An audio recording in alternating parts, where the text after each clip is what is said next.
ওম বলে বাবা বিজয়কে পাস করিয়ে দিবা, নাম্বার 1 যেন থাকে।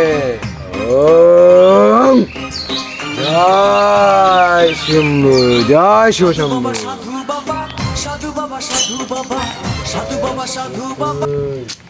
এখানে কি করতে আসছিস? বাবা আমাকে পাস করে দাও। তুই নিয়ে পটার জন্য তোর পরীক্ষা হয় না, তুই বসে বাবা। থাকিস, তুই ঘুরে বেড়াস, খেলিস। হ্যাঁ বাবা ঠিক তুই বলেছো। যদি মন দিয়ে পড়াশোনা করিস তাহলে পাস হবে। যা আমি তোকে মন্ত্র বলে দিচ্ছি, পরীক্ষা যা বলবি ওম মনে করে মুখস্থ হ্যাঁ। করিস। ওম দিন দিন চামুন্ডায় পরীক্ষায় দেবায় নমো, জয় মাধ্যমিক দেবায় নমো। বল আমার সাথে। ওম দিন চামুন্ডায় পরীক্ষায় मैं क्या करूं फिर जॉब छोड़ दूं? দেবায়। খুশি।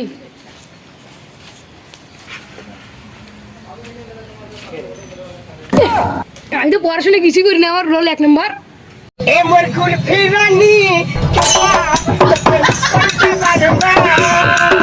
কি মজা পঞ্চায়েত পাস করেছি আমি, পাস।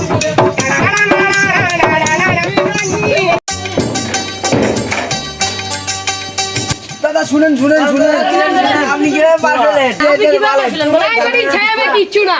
ওগুলো ভালো করে ঠাকুরের কাছে যদি একবার প্রণাম করে যাও, তাহলে কোনো বাবাও আটকাতে পারবে না পরীক্ষায়। এটা মমতা দাদি গ্যারান্টি দিচ্ছে।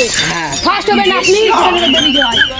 কিভাবে ফার্স্ট হলে কিভাবে first বলেন? আমি সারাদিন আড্ডা মেরে বেড়াই, খেলাধুলা করি, কিন্তু আমি ফার্স্টে বসি না। রাইমেটিক ছায়াবে কিচ্ছু হয় না।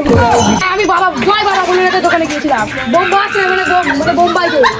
ভাই হ্যাঁ। কত দূরে আপনি গেছেন কত? 700 তো 700। কিছু বলুন আপনি। হ্যাঁ সারাদিন তোমরা শুধু ঘুরে বেড়াও, ঠাকুর বোম্বাইতে একবার যা প্রণাম করে আসবে ঠাকুরকে। তারপর বলবে, আমাকে ফার্স্ট করিয়ে দাও। যে ঠাকুর বলবে জয়, যে তোরাকে একটা মাটি দিলাম, মাটিতে নিয়ে যা, পরীক্ষায় যা বলবি ওম চামুন্ডায় তিরিং তিরিং। আপনি দেখলেন এই চাংড়াটা কিভাবে পাস হয়ে গেছে পরীক্ষায়, ঠাকুরের কাছে গিয়ে পাস হয়ে গেছে। তাহলে আপনারাও করবেন, পরীক্ষায় না পড়ে ঠাকুরের কাছে গড়াগড়ি করে মানুষ করবেন, আপনাকে পাস করে দিবে ঠাকুর। আরেকবার জয় তিরিং তিরিং চামুন্ডায় নমো নমঃ। এই যে আপনি কত টাকার মানচিত করেছিলেন? আমি 10 লাখ টাকার মানসিক করেছিলাম, 10 লাখ টাকা খরচ হয়ে গেছে অলরেডি। আমি বলছি ঘাটে ঘাটে আসছি, দেখো ঠাকুর আমার উপর কৃপা করেছে। আমার দেখা হইয়া গেল